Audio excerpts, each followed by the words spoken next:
Happy New Year and welcome back to This Week in Immigration. I'm Jordan Lapierre. This week, the border wall dispute shuts down the government. We'll explore how we got here, how it impacts you, and how this situation might get resolved. Before we get started, please remember you can subscribe to this podcast on Apple Podcasts, Google Play, Stitcher, or wherever you get your podcasts. If you leave a review, it'll help more people find our show. You can also stream This Week in Immigration on our website at bipartisanpolicy.org/podcasts. And as always, check out bipartisanpolicy.org/immigration for more information on the stories we discuss here on the show. We're taping this episode on January 9th, and as of right now, the government is shut down with no indication a resolution or agreement is coming soon. Okay, with that, here's the show.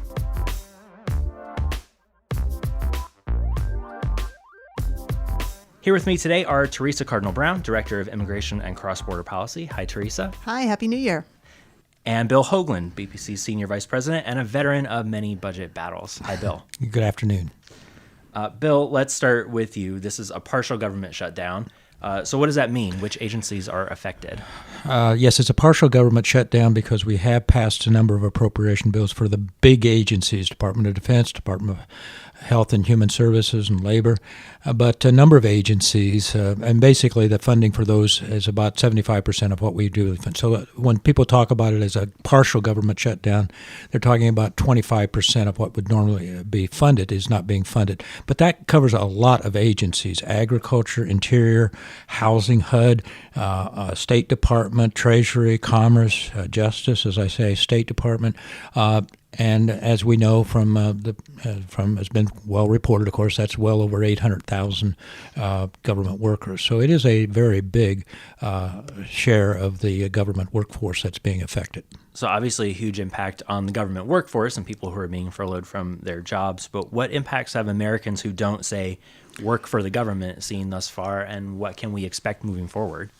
Well, again, this is just what I just mentioned in terms of the 800,000 is just the government workers. We're not even talking about the contractors to the government, the people who work in the service industries that support these agencies.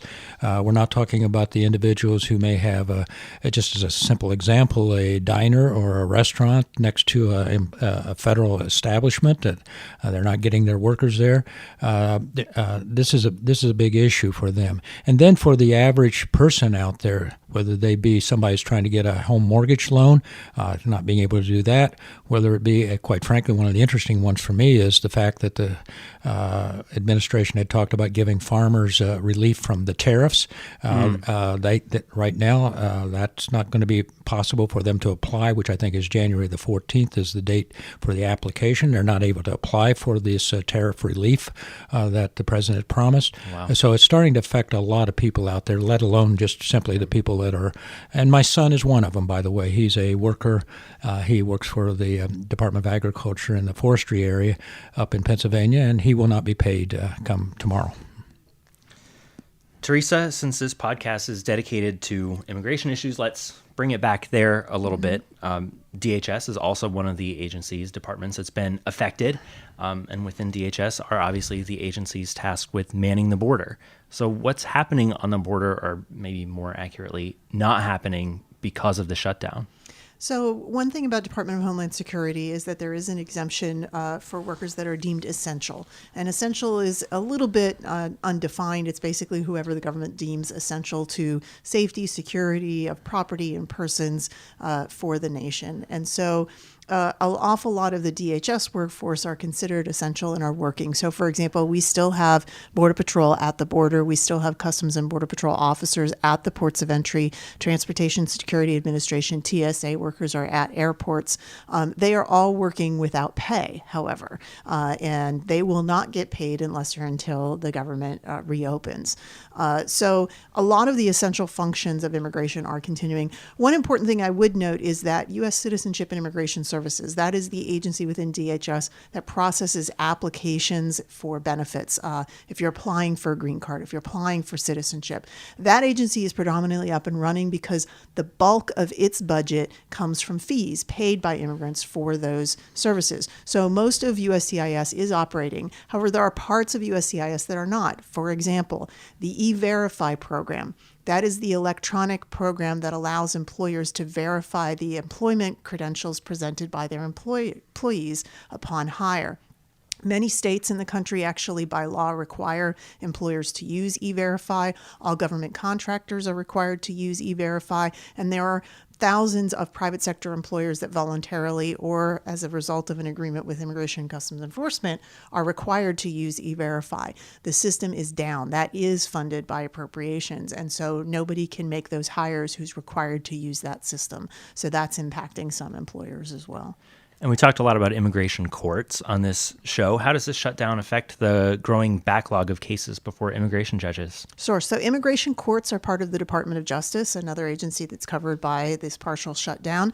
And an awful lot of the immigration courts are also shuttered right now.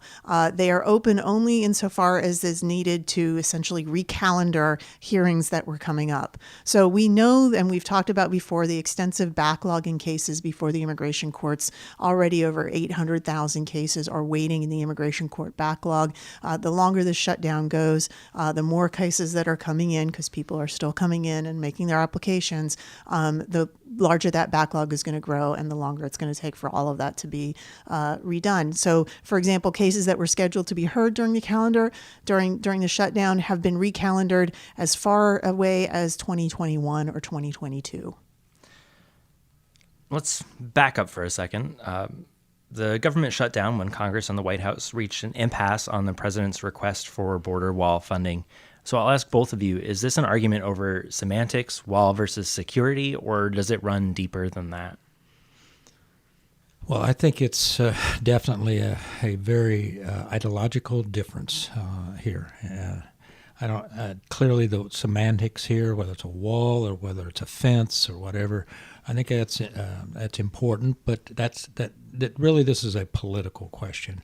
The president obviously ran on this, said he was going to build a wall. Obviously, he also said that Mexico was going to pay for the wall. And I think it's just a simple matter here that he has dug in with his campaign promise and intends to live up to that campaign promise.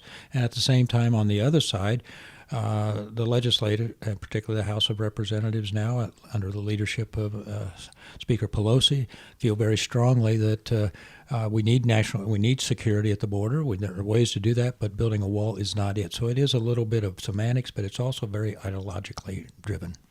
Yeah, I would say that's true. I mean, one thing to understand is that,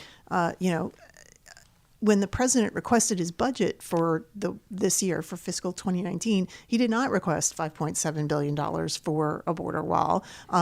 The Republican Congress, before Democrats took over the House and Senate, passed a bipartisan bill that would have funded $1.6 billion in border security, including some physical barriers, just not a wall, if you will. So one of the issues is around that semantics. What are physical barriers that aren't a wall? It seems that the president is willing to accommodate that it's not going to be a big concrete structure, but that's not really the point. As Bill said, a lot of it is political. He's going to call it a wall, and frankly, Democrats don't want him to win anything that he calls a wall, and that remains the crux of the stalemate, if you will, and both sides are pretty hard dug in, and the speeches last night confirm that pretty much. You heard the president say in his address to the nation last night that he said, I think, quote, at the request of Democrats, they were looking at steel slats instead of a concrete wall. Is that an actual concession, or is that how do we interpret that? I think he thinks it's a concession. I don't think that Democrats have asked for something. They didn't. They never said, "Oh, well, if you just make it steel slats, that's fine." I think their objection, and this is part beyond politics, but their objection is, our border security is about more than just whether or not there's a physical barrier between the ports of entry. Our border security includes things like the number of men and women we have at the border and what their functions are. It includes what technology we're using and surveillance. It also includes what processes we use to deal with those we apprehend at the border. And none of those are part of this conversation. The president is literally making it all about his proposed physical wall. Whether that wall is made of steel slats or concrete is kind of irrelevant. He is using that as a proxy for overall border security, but for folks who really understand the policy, a wall is not the be-all, end-all of border security. And it's not even the kind of thing that will respond to the threats that he talked about last night. So he talked about drug smuggling. He talked about entry of terrorists and criminality. And an awful lot of that, to the extent that it's true, is not going to be addressed by a wall between the ports of entry. And we can go into that if you want. Teresa's absolutely correct on this. And I will say there was a kind of a nose of the camel under the tent, though, earlier this week. You notice, first of all, that he held off on talking about any kind of a wall or a fence or steel slats until the end of his presentation last night. In part, I think because he had reflected on the fact that earlier in the week, the acting OMB director had submitted a request to Congress which asked them to add, for, 750 Border Patrol officers, 2,000 law enforcement personnel, 75 immigration judges, 52,000 detention beds. He was trying to make the case, I think, at the outset that he was for those kinds of activities, but in addition, he wanted the wall. And I think that, to me, that was at least a small crack in the debate here, that at least he's willing to go forward with that, which I think Democrats on Capitol Hill would support some of those kinds of that additional funding. Well, not to quibble too hard. Go ahead. I think that this is the Bipartisan Policy Center. I mean, reading between the lines of that letter from the OMB director, what I would say is that, yes, that letter started with the $5.7 billion for the wall, and everything else was listed under that. Yes. And I would say that immigration judges are something that probably could get some bipartisan support in Congress. Detention beds, immigration enforcement officers are things that Democrats are not going to be eager to give this president, because frankly, they have a whole portion of their Democratic conference in the House that wants to defund ICE, not give them more detention beds and agents. So I think that's going to be a hard thing to hard sell on the Democratic side. That letter did, though, put another thing in there that I think some Democrats would look. It would ask for $800 million in humanitarian assistance. And this is something that supposedly the CBP Commissioner Kevin McAleenan and the DHS Secretary Kirstjen Nielsen pushed very hard for. That would include things like additional medical support personnel to address the medical health of children and families that have come into CBP detention. Things like looking at how CBP can better basically provide for the needs of families and kids in their custody. Things like sanitary conditions and food and diapers and other kinds of things, as well as maybe some different kinds of facilities in which to hold people while they're being processed. I think that is a very important, if you will, thing that the administration has put forward. But I would say, as long as anything else is contingent upon that wall funding, and the president made very clear, I think, at least today in tweets, that it doesn't matter what else might be agreed to. If it's not going to be the wall, then that's not sufficient. So, I think there's been some attempts, at least by others in the administration, to see if there's other things that could be part of the agreement that might, help tip the scales a little bit. But I think as long as the fence or the wall or the border remains the crux of the negotiations, it's going to be hard to reach compromise. Yeah. Theresa, the president also said last night that we face a humanitarian and national security crisis on the border. Is he right? I say he's half right. Okay. I think that there is a humanitarian crisis at the border, and the humanitarian crisis is the arrival of children and families. And again, we've talked about this before, but the fundamental thing that has changed at the border is not the total number of people coming in. The total number of people coming at the U.S.-Mexico border is still at record lows. It is at levels we haven't seen since the early 1970s. So there's not an overall crisis of people flooding across the U.S.-Mexico border. What has changed is who is coming. And who is coming are families and children who are arriving both at our ports of entry and between our ports of entry and requesting asylum. They are not trying to sneak in. And if they're coming out the port of entry and asking for asylum, that is legally allowed under our law. Even if they come in between the ports of entry, if they are asking for asylum and not trying to evade Border Patrol, they are allowed to make that asylum application. So this is not really about foiling illegal immigration. This is about addressing an asylum crisis. And how are we doing that? We are not doing it by expanding our asylum processing capability. We are not doing that by expanding the number of asylum officers, expanding the number of immigration judges, trying to speed up immigration asylum case hearings. We are doing it by asking for deterrence and defense mechanisms to prevent people from coming in, and that hasn't shown to be workable. So I think that is the humanitarian crisis. When it comes to a national security crisis, I think we've seen a lot of numbers thrown back and forth that are taking somewhat out of context, that are frankly not relevant that much to the debate over a border wall. So whether or not we're talking about some 3,000 or 4,000 people who are apprehended annually at our ports of entry, including airports and including the U.S.-Canada border, who are identified via our watch lists as known or suspected terrorists. And I would say not everybody on the watch list is actually a known or suspected terrorist. A lot of it includes people who may be misnamed, but there are people on there who are seriously bad dudes, as we used to say. And they are being stopped. But that is not relevant to a border wall because that's at ports of entry. And that is being handled by our current systems of screening and vetting, our intelligence capabilities, our information sharing between our Customs and Border Protection officers, the terrorist screening center. Those things are working to prevent those entries. That is not relevant to the U.S.-Mexico border. The other number is the number of so-called special interest aliens who have been apprehended at the U.S.-Mexico border. That is a different category altogether. That term encounters any individual who comes from a country that intelligence agencies or the government has determined has terrorist activity happening in those countries, or they may have traveled through or to or from one of those countries. It says nothing about whether or not that individual is a terrorist. It just says, hey, here's somebody we want to look more closely at. And so it doesn't mean that any of them have been actually stopped. It just means they've been encountered and that screening has been done. Again, most of that happens at ports of entry. And again, not clear that a wall would do anything about it. So if we're looking at a border security problem, the numbers don't bear that out. Could we do more with our border security? Sure, absolutely. That's the conversation I was saying before that we need to have. But the case that the president is making actually doesn't really support his call for a border wall. All right. On the other side of a quick break, how will the negotiations unfold from here, and what happens once the government reopens?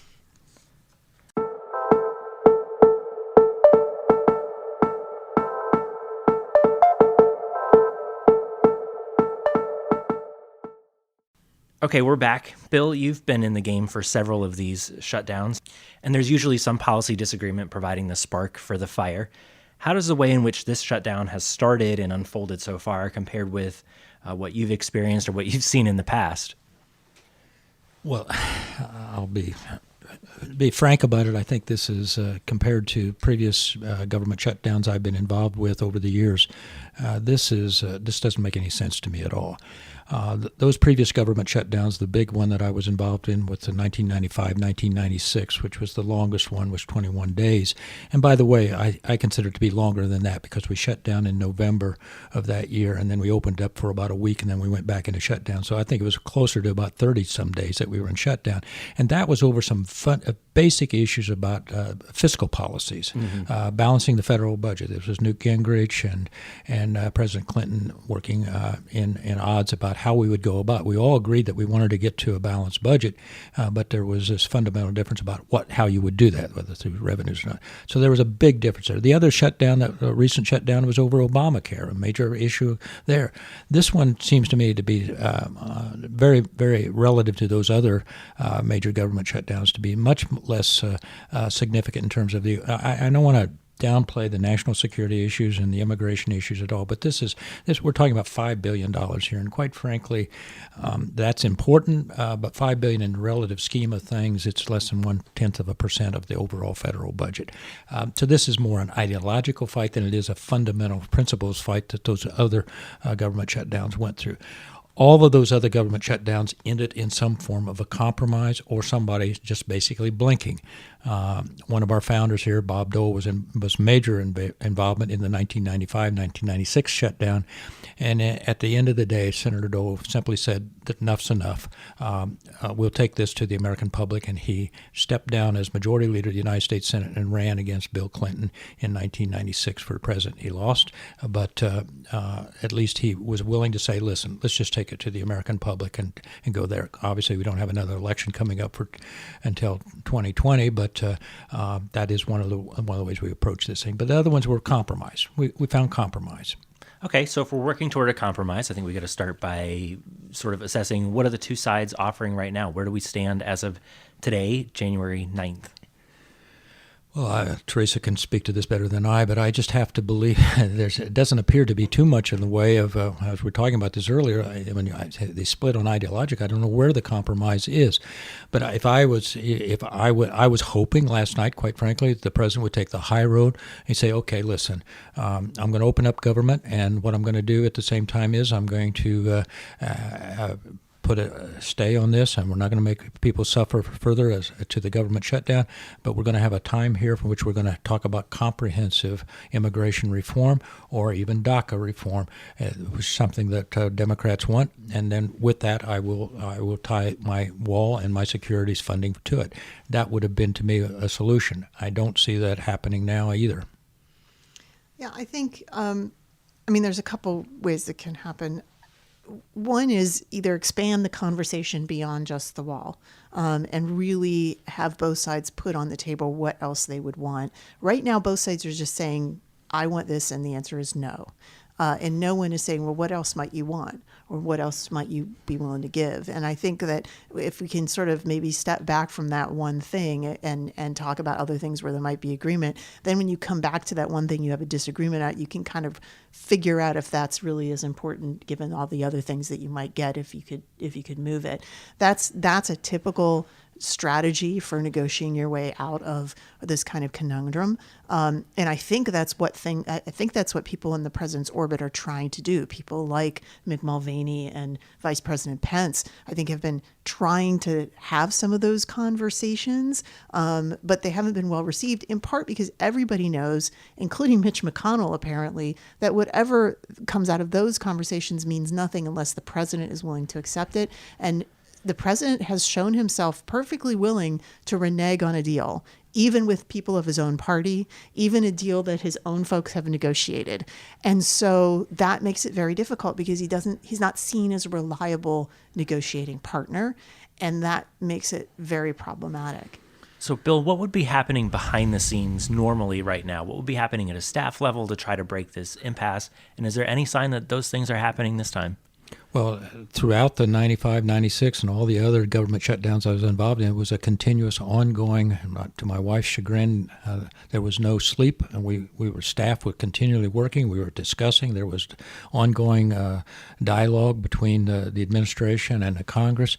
Quite frankly, I don't see that happening right now. And most importantly, I don't see it happening even in the Congress, because the only people coming down to talk to the president are the Democratic staff, and not there's no Republican staff involved. Basically, what I'm surprised about, quite frankly, and he's a friend, pretentious on my part, is the Majority Leader McConnell is basically taking himself out of this discussion, which is really discouraging to me. He should be part of this. He should be stepping up to it. So I don't see the movement going forward that would normally be what would be happening at this time. Is to be ongoing, round the clock, not 30-minute meetings at the White House every so often, every other day, but it would be ongoing completely. There would be a continuous flow of information back and forth and discussions going forward, but it's not happening. I would also just point out that the Democrats haven't offered any compromise, right? Right. They have, the House has continued to pass appropriations bills. They repassed the bills that the Republicans passed at the end of last year, so that the president already said he wouldn't sign. They're trying now to pass individual appropriations bills, which Mr. McConnell has said it's not worth taking up in the Senate if the president's not going to sign those either. So right now it's just about, I think, messaging. Democrats, although they haven't presented anything because they don't really feel the need to. The president early on, before this all happened, said, I'll take the mantle of a shutdown, I'll shut it down. And they believe that he is taking this on. And to the extent that the shutdown becomes unpopular and pressure grows to reopen, the Democrats feel that that's going to fall to the president. In terms of, if we just stick in the immigration realm, the other thing that's interesting is that the Democrats have not even put DACA on the table. As a matter of fact, they've said they don't want to put DACA on the table. They don't believe that now is the time to negotiate on that, in spite of there being past history here, right? So we remember way back in September of 2017, when the president first ended the DACA program, he said, I'm doing it with a 6-month delay. I'm encouraging Congress to come up with the legislative solution. I'll work with you. He had Chuck and Nancy to the White House at that point, and Senator Dick Durbin, and they all walked away and said, we've got a deal. We'll give him $25 billion for the border wall if he'll give us permanent status and path to citizenship for the Dreamers. They walked away and thought they had that deal, and several hours later, the president said no. Then there was a series of votes. You remember the Democrats shut down the government in early 2018 over this issue. That was 3 days, I think, of the shutdown. Right. They eventually relented. Senator Schumer said, you know what, it's not really working for us. But he did get an extension from Majority Leader McConnell for a series of votes in the Senate to try to solve the DACA issue, which the Majority Leader did. The bipartisan bill that got the most votes, just I think 3 or 4 shy of the 60 needed, was supported by an awful lot of Republicans and was somewhat supported by the administration until the day it was supposed to come to the floor, in which case the administration said, nope, it's not good enough. We need to have all these other things, and we can't get that. And so none of the bills passed. The amendment that the president and the administration wanted, that Senator Grassley offered, actually got the least amount of votes. So there have been attempts at this. This has been going around a few different times. And the Democrats kind of feel right now, once bitten, twice shy, in this case, 4 times burned. Why should we go back and test the flame again? They're going to wait until the pressure builds and the president feels the need to move. Unfortunately, I think for both sides, it's going to come down to when the average Americans start to feel the impact of this. You mentioned earlier sort of what the average Americans are feeling. In addition to the things that Bill mentioned, there was a whole question about whether could the IRS process tax refunds because the Treasury Department is closed. We had the whole issue and press reports of the national parks and the sanitary conditions there not being very great and people dying because there's no rescue available when they're in remote areas. So those are the kind of things that average Americans will notice and will notice very quickly, particularly IRS tax returns. The administration is now trying to find ways around that, right? So they're trying to find ways. They came out yesterday and said Treasury will be able to process refunds, even though a few weeks ago they said Treasury can't process refunds, right? So now they're finding ways around it. The Park Service has said, well, we'll use entrance fees to try to take care of some of these issues at the parks. Those entrance fees are supposed to be for long-term capital improvements and servicing the people who visit. So it's robbing Peter to pay Paul in the short term. There's a lot of budget people. I see Bill kind of cringing over here because he thinks a lot of this is not legal. Not clear they can do this, right? It's not legal. It flies in the face of past activity. When we had the government shut down in 1995, 96, on the other ones, we literally shut down the Statue of Liberty. We shut down the national parks. You could not enter a national park. This issue with tax refunds, this is quite frankly, I think, is in violation of the law.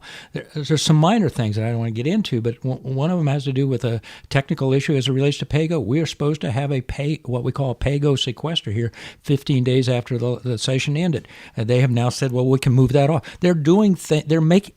Quite frankly, I'm getting in trouble this morning by saying this. I think they're making up the rules as they go along to do exactly what Theresa said, to kind of avoid as much. But the bottom line is federal workers are still not getting paid, will not get paid this weekend, and that's when I think it's really going to start to affect the decision-making. You can't make a shutdown not hurt for very long. Yeah. It will eventually come back to really hurt the country. Okay, so the question du jour then is the state of emergency. If the president is going to use a declaration of an emergency to try to get out of this impasse, I'll put this question to both of you. What advantage does the White House think they would get from doing this, and would that really solve any of the problem? First of all, I think Theresa knows this, and I've said it a couple of times in other places. I think that would be a disaster. And I'm not playing on words here. A national emergency, to use the National Emergency Act to do this. First of all, we are not at war with Mexico, from my understanding. We've not declared war on Mexico. But more importantly, even if I'm having some difficulty from a budgeting perspective, even if you were to declare it a national emergency, where are you going to get, how's that going to get you money to build the wall? The suggestion is that there's unspent, unobligated monies within the Department of Defense and some of the other agencies, and somehow we can pool all this, and then the president doesn't have to go to Congress. My experience over the years with appropriation processes is something called reprogram. Monies have been funded for the Department of Defense. To move money from what was appropriate for, still, from my perspective, requires going back to the Congress, particularly to the Appropriation Committee, and asking for the authority to reprogram it. So I'm not quite sure how declaring a national emergency will, first of all, whether they should do that, but second of all, then how that actually creates the money that he wants for the wall. Now, I'm not a lawyer, but I have to believe that there's a lot of lawyers that are looking at this and saying this is not something that you want to go down this route. The next president comes in, he can declare anything a national emergency, do whatever he wants. I don't think we want to go this route. I think Bill stated clearly sort of the fiscal case, and the Constitution clearly says that Congress has the authority to appropriate money for the executive to spend. And so this is definitely a constitutional question, regardless of whatever other laws have passed. But I think more importantly, if this is a true national emergency, why has it taken this long? For something to be done, right? Now, I know that probably there will be immediately a dozen court cases filed if the president were to do this, asking courts to weigh in. And they weigh in a couple of one, they'll weigh in on that question that Bill had is, does this actually give him authority to move money? That's a very important question. But one of the questions we ask is it a national emergency? My fear is that the courts don't like doing that, right? They don't like second guessing the executive's determination of national security or what's a national emergency. They've traditionally tried to stay very far away from that. There are a lot of series of precedent court cases that give extreme deference to the executive branch in those kind of calls and decisions, including the travel ban case. And so I'm not sure that we really want to see the courts even engage in this, because I think the precedents would not be helpful. As to whether or not it actually ends the budget impasse, this is where I don't really necessarily understand the logic. So if the president were to go ahead and do this and say, okay, well, I don't need to insist on my $5.7 billion from the Congress to build the wall because I've already made this declaration and I've got money to build what I want, how does that encourage Democrats then to pass? Is he just going to give up and say, okay, I'll sign the $1.6 billion because I've already got this other money over here? Would Democrats want to do that now? Would they want this new appropriation to claw back the money that he took from the National Emergencies Act? I think we start a whole different kind of conversation over the appropriations and what does the 2020 appropriation cycle look like? I hear this thrown around, and the president thinks that this will enable him to avoid having to go to Congress at all. Treating it like a get-out-of-jail-free But card it might very well create a bigger set of issues, and not related to immigration and everything related to the budget and appropriations for all kinds of things. So, I think there are a lot of Republicans who have expressed some concern over the president doing this. That may be why he hasn't done it yet. There are enough people asking him, please, please don't go there. As Bill's right, once a president exercises these kinds of authorities and there's not a significant challenge or the courts say it's okay, then, what may sound good for the goose is just as good for the gander, and the next president can come in and do something equally that the other side doesn't like, and then where's the ability to do something about it? So, these extreme kind of measures need to be thought through a lot more carefully than I think people are doing.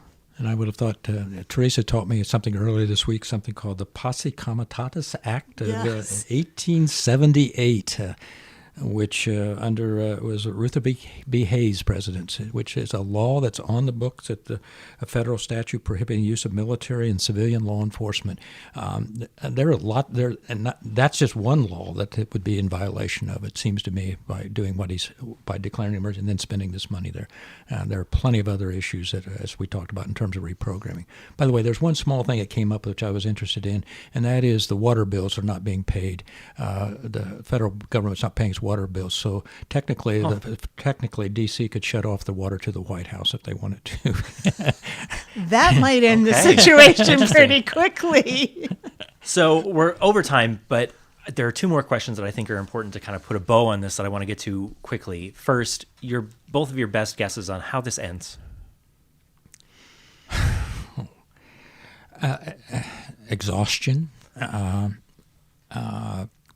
I do think that the last thing the president wants to do is go before the State of the Union with an address on January 29th and have this still going on. He may want that, I don't know, but I think that would be a disaster. So I do believe that in the next week, and particularly after this weekend when federal workers are not being paid, receiving the paycheck, going 2 weeks, two pay periods without pay, that would be a disaster. So I think it will come down to some sort of, it may very well be what Theresa and I personally dislike. It may just come down to the president declaring a national emergency and saying, I forget it, I'm going ahead with it, and go ahead and open up government too. Yeah, I think a couple of things will happen. I think members of Congress, both Republican and Democratic members of Congress, will start hearing from constituents about how this is hurting them. And they will probably hear a lot more from those constituents with a lot more severity as time goes on, and they will start putting pressure on the White House to say we can't keep this going. You've got to do something. Cabinet secretaries will start hearing from their own workforce and starting to feel pressure, and maybe some of them will come to the president and say, "Okay, we need to deal with this." And that's the way the president will feel the pressure. I mean, he keeps claiming that a lot of the civilian workforce supports him on this. I'm hearing a lot of people that I know in the civilian workforce that are not happy with this. Even if they support the wall, they're not happy with him shutting down the government over trying to get the wall. I think those two things also have to be made clear. Support for a government shutdown and support for the wall are two different things. Yeah. And so I think that's what's going to drive it. And if he believes that the only way he can end it under that pressure and still save face is declaring it a national emergency, I think that's what he'll try to do. And I think as I said, we run into a whole lot of other different scenarios we have to deal with. So let's close here. Imagine the shutdown has ended. What next? Can the two sides pick up the pieces and get back to work together? Oh, what a good question, because from my perspective, this is just the tip of the iceberg as we enter this 116th Congress. We've got a statutory debt limit coming up in early March. We have caps on spending for defense and non-defense coming up. We have a Medicare trust fund that's being exhausted. This is just the beginning. I think I look at this as I say, this is just the beginning of what's going to be a very fiscally charged 116th Congress. And I think there will be a lot of issues that Democrats want to take on. Immigration is one of the issues they do want to take on. They will want to deal with the DACA and the Dreamer situation. And the fact that Democrats are not asking for a deal right now does not mean that they won't. We are expecting some court decisions coming down this year. The president has talked about the Supreme Court weighing in, and he believes the Supreme Court will weigh in favor of his cancellation of the program. That would immediately put 800,000 Dreamers status in jeopardy. We have expirations of temporary protected status for another 300,000 or so individuals who have been legally in this country for decades. Their situation is starting to become urgent. I think Democrats will want to push for some solutions for that. And it will be in the fallout of what has been a very acrimonious start to this divided government. They'll have to figure out how they can move forward and work together. All right, Theresa and Bill, thank you so much for joining me, and thanks to you all for listening. We'll be back in 2 weeks. In the meantime, please take a second to find us on Facebook by searching Bipartisan Policy Center, or on Twitter at BPC_bipartisan. And don't forget to subscribe and leave your feedback on this podcast on Apple Podcasts, Google Play, Stitcher, or wherever you get your podcasts. Just search Bipartisan Policy Center.